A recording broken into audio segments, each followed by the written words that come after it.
주는 것이니라. 아멘. 저는 오늘 여러분들과 함께 그분은 잘 아십니다라는 제목으로 하나님 말씀 나누기를 원합니다. 여러분, 하나님은 잘 아시는 줄 믿습니다. 여러분들이 어떠한 처지와 환경 가운데 이 자리에 나와서 예배드리는지 하나님은 잘 아시는 줄 믿습니다. 그리고 우리 한바식구 중에서 온라인으로 하나님 앞에 예배드리는 사람도요, 어떤 환경과 처지 가운데 하나님 앞에 예배드리는지 하나님은 잘 아시는 줄 믿습니다. 여러분, 하나님께서는요, 저와 여러분들이 어떤 환경과 처지 가운데 있는지 그 모든 것들을 잘 알고 계시는 하나님이라는 것을 우리는 알아야 됩니다. 여러분, 그것을 믿는다면요, 오늘 본문 말씀에 조금 더 귀를 기울여 보았으면 좋겠습니다. 여러분, 우리가 살아가고 있는 이 현대는요, 그 누구도요 예측하기 힘든 어려운 시대를 우리가 살아가는 가운데 있습니다. 사스, 메르스, 스페인 독감, 여러분, 이런 것들은요 우리가 다 경험해봤지만 코로나 우리가 경험해봤습니까? 코로나가 가져다 준 것은요 범세계적으로요 굉장히 힘들고 어려움을 우리에게 가져다 주었습니다. 여러분, 모든 사람들이 이제는요 마스크를요 의무화하고 있습니다. 여러분, 생각해 보시기 바랍니다. 지금 여러분들이 마스크를 다 착용하고 계십니다. 조금 뭔가 웃기고 희한하다고 생각 안 하십니까? 미국과 캐나다, 유럽, 아시아 어딜 가도요 사람들은 다 지금 마스크를 쓰고 있습니다. 저는 그 모습을 바라보고 어떻게 이 한국에서만 마스크를 쓰는 게 아니라 아시아도, 유럽도, 동남아도 다 이렇게 마스크를 쓰고 있을까라는 그런 의아함을 가지지 않을 수가 없었습니다. 여러분, 코로나라는 것이 우리에게 예측될 수가 없었습니다. 사람들은요 과학으로도요, 문명으로도요, 자신들이 배운 교육적인 부분으로도요 코로나를 예측하지 못했습니다. 혹자는요 코로나가요 하나님의 심판이라고 얘기하는 사람도 있습니다. 그들은요 구약 성경을요 낱낱이 찾아본 다음에 전염병이라는 용례에 맞춰가지고 이건 하나님의 심판과 직결된다라고 주장하시면서 코로나는 하나님의 심판이다라고 이야기합니다.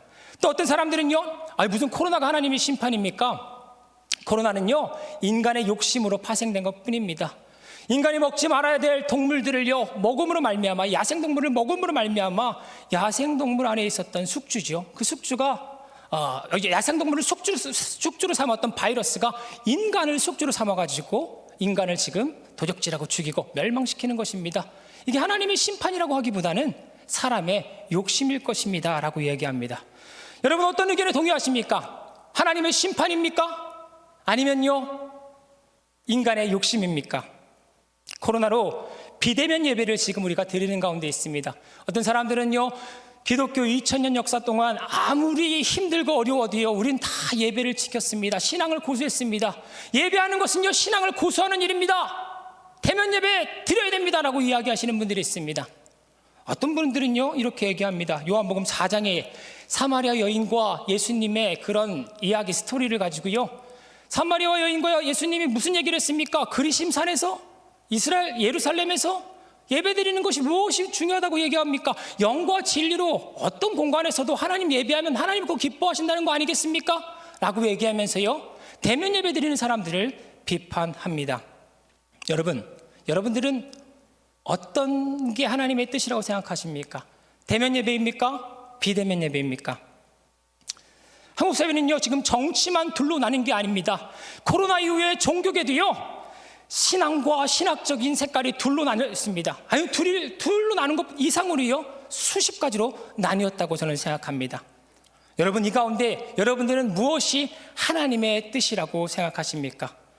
그 어떤 사람도요 자신의 생각은요 자기의 독단적인 생각에 불과하지 않습니다. 다 하나님의 말씀에 근거합니다. 대부분 그렇게 이야기할 것입니다.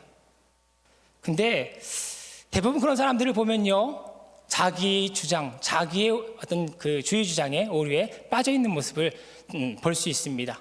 저는 솔직히 무엇이 하나님의 뜻인지 잘 모르겠습니다. 다만 양측에 가지고 있는 그 의견에 뭔가 균형점은 잃어버렸구나라는 생각은 들게 되어집니다. 코로나로 많은 사람들이 죽어가는 가운데 교회가 대면 예배만을 고집하는 것은요 교회가 사회와 연대하고 있다는, 마치 교회가 사회의 빛과 소금의 역할을 감당해야 되는 부분들은 너무 저버리고 있는 건 아닌가라는 생각이 들게 되어집니다. 반대적으로요 코로나로 인해서요 여러분 불가피하게 비대면 예배를 드릴 수밖에 없는 상황을 통해 마치 현장에서 드리는 예배보다 비대면 영과 진리로요 집 구석구석에서 드리는 그 예배가 더 신령한 것처럼 말하는 사람들은요, 교회의 공교회성, 같은 고백을 가지고요, 유기체적인 공동체로 모여가지고요, 한마음 한뜻으로요 하나님 앞에 모이라는 그 성경적 메시지를 너무 가볍게 여기는 건 아닌가라는 생각을 하게 되어집니다. 여기서 저는요, 합리적인 생각이 필요하다고 생각합니다. 바이러스의 문제와 신앙적인 것을요 너무 연관해서 생각할 게 아니라 바이러스는 바이러스의 문제고 신앙은 신앙의 문제다라고 저는 생각합니다. 지금은 바이러스의 창궐로요 불가피하게 정부의 방침을 따라 제한된 예배를 드릴 수밖에 없습니다. 하지만 우리는 유기체적인 공동체로 모여야 됩니다. 그렇기 때문에 정부의 규제가 20%다, 좌석수의 20%다, 조금 올라가면 30%다. 그렇게 우리가 규제를 허용해 주게 되어진다면 그 규제에 맞춰가지고 더욱더 모여서 하나님 바라보며 예배해야 되는 줄 믿으시기 바랍니다. 그럴 때 코로나 이후에 우리가 함께 예배드리는 이 모습이 자연스러운 모습 아니겠습니까? 오늘 본문에서도요, 무엇이 하나님의 뜻인지에 대해서요, 남유다에서요 뿔뿔이 흩어져 가지고요 이쪽 편 저쪽 편 나눠서 싸우는 모습이 등장합니다. 한쪽 부류의 사람들이 이렇게 말합니다. 할례 받지 못한 바벨론에게 포로로 잡혀가? 말도 안 되는 소리야. 바벨론과 싸워야 됩니다. 저항해야 됩니다. 이렇게 얘기하는 사람들이 있었습니다. 한쪽 부류는요 아주 극소수의 사람이었습니다. 작은 목소리로요, 아유, 바벨론에게 포로로 잡혀가는 게 하나님의 뜻인가 봐. 우리가 그냥 두 손 들고 항복합시다. 이런 사람이 있었습니다. 여러분, 이 어처구니 없어 보이는 이 메시지가 여러분들에게 어떻게 들리십니까? 한반도 상황에 조금 맞춰서 각색해 보면요, 우리가 북한에게 항복하는 것은요 하나님의 뜻입니다. 그러니까 빨리 지금 두 손 들고요 항복하세요. 이미 국정원도 국회도 다 공산당에게 넘어가 있는 상태예요. 여기서 지금 버티면요 피해만 더 클 것입니다 라고 이야기하는 사람이 있는가 하면, 또 한 부류는 이렇게 얘기할 것입니다. 왜 우리가 지금 북한에게 항복해야 됩니까? 미국이 우리를 돕고 있지 않습니까? 버텨야 됩니다. 반드시 미국의 도움으로 말미암아 우리는 북한을 이길 수 있을 것입니다. 이렇게 얘기하는 사람들이 있을 것입니다. 여러분, 무엇이 하나님의 뜻입니까? 싸우는 것입니까? 아니면 항복하는 것입니까? 그 당시 남유다 백성들은요 신흥 세력 바벨론에게 있어서요, 바벨론에게 항복하는 것이 하나님의 뜻인 것인지, 바벨론과 싸워서 하나님의 뜻을 이루는 것이 하나님의 뜻인 것인지를 놓고요 서로가 분쟁하는 가운데 있었습니다. 거짓 선지자 하나니아가 등장하지요. 그 얘기를 한번 들어보겠습니다. 예레미야 28장 1절 2절 말씀입니다. 한번 읽어보겠습니다. 시작. 그해 곧 유다 왕 시드기야가 다스리기 시작한 지 4년 다섯째 달, 기브온 아술의 아들 선지자 하나냐가 여호와의 성전에서 제사장들과 모든 백성이 보는 앞에서 내게 말하여 이르되, 만군의 여호와 이스라엘의 하나님이 이같이 일러 말씀하시기를, 내가 바벨론의 왕의 멍에를 꺾었느니라. 바벨론의 왕의 멍에를 꺾었느니라. 하나냐는요 바벨론에게 항복하는 것 하나님의 뜻이 아니다라고 얘기하고 있는 것이에요. 근데 하나냐의 특징은 뭐냐? 만군의 하나님의 여호와가 이르노라. 하나님의 이름을 본인이 끌고 와가지고 대언하는 가운데 있습니다. 그런데 참 선지자 예레미야는요 아주 소극적입니다. 28장 7절 말씀입니다. 한번 읽어보겠습니다. 시작. 그러나 너는 내가 내 귀와 모든 백성의 귀에 이르는 이 말을 잘 들으라. 그러나 너는 내가, 하나님, 만군의 하나님이 얘기합니다라고 얘기하지 않습니다. 내가 하나님의 말씀을 보았을 때 이러이러하다라고 하면서 하나님의 이름을 그렇게 쉽게 인용하지는 않습니다. 물론 예레미야를 잘 읽어보시면요 예레미야도요 하나님의 이름을 가지고 예언하는 부분들이 있긴 있습니다. 그럼에도 불구하고 초지일관되게 하나님처럼요 건방지게 하나님의 이름을 들먹이지는 않습니다. 여러분, 11절 말씀 한번 더 보세요. 11절 말씀 하나냐가 이렇게 얘기합니다. 읽어보겠습니다. 시작. 모든 백성 앞에서 하나냐가 말하여 이르되, 여호와께서 이와 같이 말씀하시니라. 내가 2년 안에 모든 민족의 목에서 바벨론의 왕 느부갓네살의 멍에를 이와 같이 꺾어 버리리라 하셨느니라 하매, 선지자 예레미야가 자기의 길을 가니라. 그렇습니다. 하냐는요 비록 바벨론의 포로로 잡혀간다 하더라도 2년 안에 풀려날 거야, 별거 아니야 하면서 사람들에게 헛된 희망을 풀어주기 시작합니다. 넣어주기 시작합니다. 그런데 예레미야는요 참 예언을 하면서 2년이 아닙니다, 무려 70년입니다 라고 예언을 하게 되어집니다. 그러면서요 70년이라는 시간 동안 여러분들은 그곳에 잡혀가 가지고 집도 지어야 되고요, 땅도 가꿔야 되고요, 거기서 오랫동안 잡혀가지고 생활할 것들을 생각하면서 시간들을 보내야 합니다라고 이렇게 얘기하지요. 예레미야 29장 5절 10절 말씀입니다. 읽어보겠습니다. 시작. 너희는 집을 짓고 거기에 살며 떡밭을 만들고 그 열매를 먹으라. 아내를 맞이하여 자녀를 낳으며 너희 아들이 아내를 맞이하며 너희 딸이 남편을 맞아 그들로 자녀를 낳게 하여 너희가 거기에서 번성하고 줄어들지 아니하게 하라. 너희는 내가 사로잡혀 가게 한 그 성읍의 평안을 구하고 그를 위하여 여호와께 기도하라. 이는 그 성읍이 평안함으로 너희도 평안할 것임이라. 만군의 여호와 이스라엘의 하나님께서 이와 같이 말하노라. 너희 중에 있는 선지자들에게와 점쟁이에게 미혹되지 말며 너희가 꾼 꿈도 고지 듣고 믿지 말라. 내가 그들을 보내지 아니하였어도 그들이 내 이름으로 거짓을 예언함이라. 여호와의 말씀이니라. 여호와께서 이와 같이 말씀하시니라. 바벨론에서 70년이 차면 내가 너희를 돌보고 나의 선한 말을 너희에게 성취하여 너희를 이곳으로 돌아오게 하리라. 하나님께서는요 무려 70년간 남유다 백성을요 바벨론의 포로로 잡혀가게 하실 것이라고 말씀하고 있습니다. 그러니까 거기서 불만불평하지 말고 비관하지 말고 오랫동안 그곳에서 생활할 것들을 염두에 두고 평상시에 해야 할 일들을 최선을 다해 살아가라고 지금 얘기하고 있습니다. 그 부분을요 예레미야 29장 5절 7절 말씀인데 제가 한번 다시 읽어드리겠습니다. 너희는 집을 짓고 거기에 살며 텃밭을 만들고 그 열매를 먹으라. 아내를 맞이하여 자녀를 낳으며 너희 아들이 아내를 맞이하여 너희 딸이 남편을 맞아 그들로 자녀를 낳게 하여 너희가 거기에서 번성하고 줄어들지 아니하게 하라. 너희는 내가 사로잡혀가게 한 그 성읍의 평안을 구하고 그를 위하여 여호와께 기도하라. 이는 그 성읍의 평안함으로 너희도 평안할 것임이니라. 저는 이 어려운 시기에 여러분들에게 희망의 메시지를 주고 싶지만 당장 지금 여러분들이 처한 이 현실을 바라봤을 때 하나님의 말씀에 의거했을 때 당장 모든 것이 금방 해소될 것입니다. 코로나는 종식될 것이고요 모든 것들은요 다시 원점으로 돌아갈 것입니다라고 여러분들에게 그렇게 이야기할 수 없게 되어집니다. 왜 그러냐? 오늘 본문 말씀이 나는 이 말씀이요 70년이 찬 이후에 이스라엘 백성들을 향한 하나님의 메시지이기 때문에 이 70년이란 이 어려운 때는 지금 우리가 감내해야 할 때고요 현실로 살아가야 할 때이기 때문인 것입니다. 그렇기 때문에 저는 남다른 희망찬 메시지보다 이와 같은 메시지를 여러분들에게 드릴 수 있을 것 같습니다. 여러분 마스크 잘 착용하시고 방역대책 잘 강구하시는 가운데 정부가 허락한 범위 안에서 우리 최대한 모여 함께 예배했으면 합니다. 여러분 동선을 최대한 줄이셔서요 믿음의 공동체에 피해가 가는 일이 없도록 우리 함께 노력했으면 합니다. 여러분 코로나로 너무 두려워하지 마시고요 이제는 코로나와 함께 코로나 이후의 삶을 준비해 가야 합니다. 여러분 예레미야도요 하나님께서요 남유다 백성들이 하나님께 포로로 잡혀간다는 그 예언을 들었을 때 이처럼요 현실적인 조언을 남유다 백성들에게 했던 것이에요.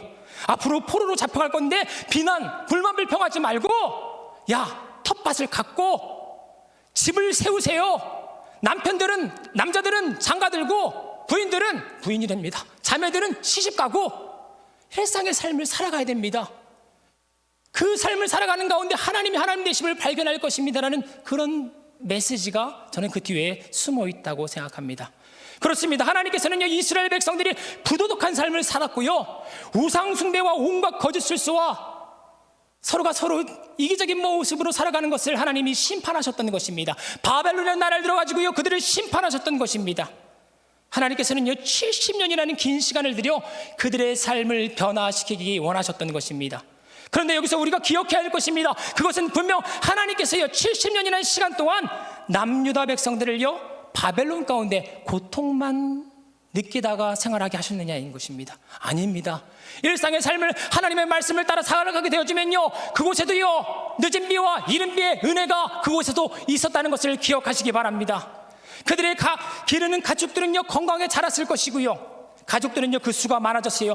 대가족을 이루면서요 때를 따라 행복과 기쁨이 그들의 삶에 이어졌을 것입니다.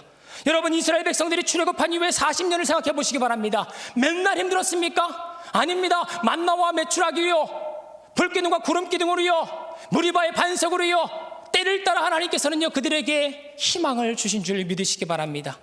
여러분 코로나 팬데믹이 하나님의 심판입니까? 인간의 욕심에 기인한 자연현상입니까? 이것을 여러분들 나름대로요 기준을 가지고요 정리하는 것 있을 수 있습니다. 하지만 그것보다 더 중요한 것은 이것이 하나님의 뜻이다라고 단정하는 것은 저는 위험하거나 섣부르지 않나라는 생각을 해보게 되어집니다. 하나님은요 자신의 뜻이 하나님의 뜻이라고 단정해버렸습니다. 그리고 예레미야를 몰아붙였습니다. 그런 가운데 하나님께서는요 구덩이에 갇히고요 감옥에 갇혀 있고요 눈물을 흘리는 예레미야의 편에 손을 들어주셨지 하나냐의 손을 들어주지 않았습니다. 결국은요 하나님께서 하나냐를 심판하셨어요. 하나냐의 목숨을 잃게 되어집니다. 여러분, 예레미야 선지자의 별명은 눈물의 선지자입니다. 옳은 길에 서 있고요 바른 여호와라는 참 선지자가 왜 눈물의 선지자이겠습니까? 그 기쁨의 선지자, 능력의 선지자라고 우리는 이름 붙여야 되는 거 아니겠습니까? 그런데 예레미야는요 남유다 백성들이 바벨론에 저항하지 말고 항복하는 것이 하나님의 뜻입니다 라고 얘기하니까 그 당시에 거짓 선지자들, 야 무슨 할례 받지 못한 사람들에게 항복하는 거야 하면서 예레미야에게 돌팔매질을 하기 시작했습니다. 헛된 희망에 꿈꿔 있는 수많은 백성들이 예레미야를 비난하기 시작했습니다. 예레미야를 몰아치기 시작했습니다. 그런 가운데 감옥에도 갇히고요 구렁텅이에 빠지기도 하고요 늘 눈물을 흘리면서요 하나님 바라봤던 선지자가 여러분 눈물의 선지자 예레미야인 것입니다. 여러분, 기독교의 영성은요 현실을 뒤로하고요 영적인 것만 추구하는 것이 기독교의 영성은 아닐 것입니다. 기독교의 영성은 이 땅에 현실의 어려움을 맛보는 가운데 여러분 꼭 피어나는 줄 믿으시기 바랍니다. 십자가의 부활은 여러분 무엇을 통과해야 됩니까? 죽음을 통과해야지 십자가의 그 부활의 영광을 여러분 맛보게 되는 줄 믿으시기 바랍니다. 우리가 이 힘든 이때를 살아가면서요 우리의 한계와 우리의 연약함과 우리의 민낯을 발견하고 두 손 두 발 들고요 하나님이 하나님 되십니다라고 발견하며 나아갈 때 하나님께서는요 이 코로나 때에 이 어려움 때에 하나님이 주인 되셔서 우리를 이끄실 줄 믿습니다. 예레미야 33장 1, 2절 말씀입니다. 읽어보겠습니다. 시작. 예레미야가 아직 시위대 뜰에 갇혀 있을 때 여호와의 말씀이 그에게 두 번째로 임하니라. 이르시되 이를 행하시는 여호와, 그것을 만들며 성취하시는 여호와, 그의 이름을 여호와라 하는 이가 이와 같이 이르시도다. 예레미야가 어디에 있습니까? 시위대 뜰에 갇혀 있을 때입니다. 어려울 때 지금 예레미야는요 자기가 옳은 예언을 했음에도 불구하고 옳은 선포를 했음에도 불구하고 그의 환경은, 그의 상황은 좋아지는 것이 아니었습니다. 구덩이에 빠지게 되어지고요 시위대 뜰에 갇히게 되어지고요 그 가운데 그가 힘이 빠지니 그가 입술로 이렇게 고백합니다. 이를 행하시는 여호와, 그 일을 만들고 성취하시는 여호와. 여러분, 우리가 이 모든 것들을 바라보면서요 우리의 민난과 우리의 무기력함과 우리의 연약함을 발견하고 우리는 이를 행하시는 여호와, 그 일을 만들고 성취하시는 여호와를 찾아야 될 줄 믿습니다. 코로나19로요 만신창이된 기독교의 모습을 보시기 바랍니다. 우리가 이 부분을 가지고요 뭔가 보강해봤다고 디펜스하는 것보다 우리의 민낯과 연약함을 발견하고 하나님, 우리 부족합니다, 우리 연약합니다, 이를 행하시는 여호와, 그 일을 만들고 성취하시는 여호와, 우리와 함께 달라고 기도해야 될 줄 믿으시기 바랍니다. 코로나로요 경제, 군사, 교육, 문화 모든 것이 피해가 갔습니다. 우리는 너무도 평범한 일상들을 잃어버렸습니다. 교회는요 하나님의 백성들이 기도하는 곳이고 예배하는 처소임에도 불구하고 이 모든 것이 제한되게 되었습니다. 세상 사람들은요 교회가 바이러스를 옮기는 매체인 것처럼요 지금 비난하는 가운데 있습니다. 미국과 유럽일 때는요 사재기 현상 때문에요 그렇게 쉽게 살 수 있었던 물과 휴지, 밀가루, 라면, 이것들을 쉽게 살 수가 없는 가운데 있습니다. 코로나의 문제도 여러분 백신 하나로 해결될 수 있을까요? 변종 바이러스의 치료는요 우리가 어떻게 막을 수 있을까요? 앞으로 코로나보다 더 강한 바이러스가 출현하게 되어지면요 정치, 경제, 군사, 교육, 문화 모든 면에서 인간은 큰 혼돈에 빠지게 될 것입니다. 여러분, 이와 같은 힘든 상황이 그 당시 남유다 백성들이 바벨론으로 포로로 잡혀가게 될 때 일어나게 될 일과 같습니다. 그들에게는 자유가 빼앗길 것입니다. 평상시에 예배를 드릴 수 있었음에도 불구하고 포로로 잡혀가게 되면 예배를 드릴 수가 없게 되어집니다. 제한된 자유 가운데 그들은 이제 울부짖으면서 생활해야 될 것일 것입니다. 이러한 배경을 이해하셨다면 오늘 본문 말씀이 어떻게 여러분들에게 다가올지 한 번 더 읽어보면서 생각해 보았으면 좋겠습니다. 예레미야 29장 11절 오늘 본문 말씀입니다. 한번 큰 소리로 읽겠습니다. 시작. 여호와의 말씀이니라. 너희를 향한 나의 생각을 내가 아나니 평안이요 재앙이 아니니라. 너희에게 미래와 희망을 주는 것이니라. 그렇습니다. 궁극적인 하나님의 뜻은요 재앙이 아니고 평안인 줄 믿으시기 바랍니다. 분명 하나님께서는 이 어려운 때에 우리를요 하나님께서 만나와 메추라기로 먹이실 것입니다. 불기둥과 구름기둥으로 우리를 인도하실 것입니다. 여러분, 노뱀을 세워가지고 우리를 치료하실 것입니다. 무리바의 반석을 터가지고 타는 목마름을 적실 것입니다. 여러분, 우리가 애굽으로부터요, 바벨론으로부터요 해방되는 날이 분명히 있을 것입니다. 저는 이것을 두 가지로 나눌 수 있다고 생각합니다. 첫 번째는 무엇이냐? 첫 번째 해방은 우리가 삶을 살아가는 이 소소한 인생 속에서 맞이하게 되어진 해방일 것입니다. 여러분, 소소하게 우리가 서 있는 그 위치를 견뎌주십시오. 참아주십시오. 그런 가운데 소소하게 하나님의 뜻은, 우리 하나님의 백성의 뜻은 재앙이 아니오 평안이기 때문에 반드시 여러분들을 신원하실 줄 믿습니다. 두 번째 해방은 여러분 영구한 해방일 것입니다. 우리가 이 땅에서 삶을 마치게 되어지면요, 반드시 이 땅 끝에는요, 곡하는 것이나 앓는 것 없는 하나님께서 모든 것들을 다 갚아주시는 큰 희망이 있는 그 나라 새하늘과 새 땅으로 우리를 이끄실 줄 믿습니다. 여러분, 이게 가장 값진 희망일 것입니다. 그러니 그것을 믿고 오늘의 현실을 여러분 포기하지 마시고요, 삶을 살아내 주시기 바랍니다. 집을 지으시기 바랍니다. 텃밭을 가꾸시기 바랍니다. 여러분, 스피노자가 말했다고 알려진 내일 지구가 멸망해도 나는 한 그루의 사과나무를 심는다. 여러분, 이거 실제 종교개혁자 마틴 루터가 했던 말이라고 합니다. 여러분, 사과나무를 심는 겁니다. 사과나무가 뭡니까? 우리가 맡겨진 사명일 수도 있고요, 각자가 처한 비즈니스일 수도 있고요, 자녀를 돌봐야 할 사람은 자녀를 돌봐야 할 일일 수도 있습니다. 너무 힘들지만 그 일들을 감당하며 하나님 바라보며 나갈 때 일을 행하시는 여호와, 그 일을 만들고 성취하시는 여호와가 너희를 향한 내 생각은 내가 하나니 재앙이 아니요 평안이요 너희 장래에 소망을 주는 생각이다 라고 하시면서 우리의 삶에 은혜를 허락하실 줄 믿습니다. 우리 양옆 사람에게 이렇게 인사해 볼까요? 그분은 잘 아신데, 오른쪽에 있는 사람이에요. 오른쪽에 있는 사람이, 잘 들으세요. 이거 헷갈릴 수 있습니다. 오른쪽에 있는 사람이 그분은 잘 아신데, 그러면 왼쪽에 있는 사람이 뭘 아신데? 이렇게 하면 오른쪽에 있는 사람이 재앙이 아니고 평안이래.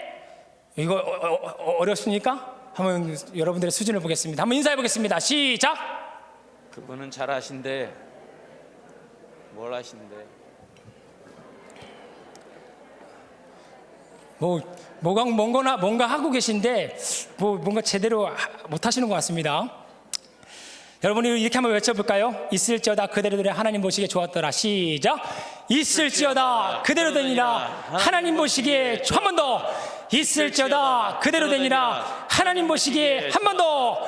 있을지어다 그대로 되니라 하나님 보시기에 좋았더라. 우리 아픈 칠흑같이 어렵더라도 이 고백을 선포함으로 말미암아 하나님께서 우리에게 놀라운 은혜를 허락하실 것입니다. 잘 됩니다. 합니다. 시작. 잘 됩니다. 더 잘 됩니다. 갈수록 더 잘 됩니다. 잘 됩니다. 더 잘 됩니다. 갈수록 더 잘 됩니다. 잘 됩니다. 더 잘 됩니다. 갈수록 더 잘 됩니다. 거기에 우리 교회가 안 하는 빌립보서 4장 13절 말씀도 한번 해보겠습니다. 내게 능력 주시는 자 안에서 내가 모든 것을 할 수 있느니라. 내게 능력 주시는 자 안에서. 붙여서 한번 해볼까요? 시작. 내게 능력 주시는 자 안에서 내가 모든 것을 할 수 있느니라. 글로벌 시대입니다. 영어로 한번 해보겠습니다. I can do everything. I can do everything. 여기까지만 할게요. I can do everything. I can do everything. I can do everything. I can do everything. I can do everything through him who gives me strength. 맞습니다. 내게 능력 주시는 자 안에서 내가 능치 못할 일이 없다. 현실은 칠흑같이 어둡습니다. 너희를 향한 나의 생각을 내가 하나니 재앙이 아니요 평안이요 너희 장래에 소망을 주는 생각이라고 말씀합니다. 여러분, 하루하루를 버텨주시기 바랍니다. 반드시 순간순간에 하나님의 이끄심이 있을 줄 믿습니다. 우리 잠깐 찬양을 하겠습니다.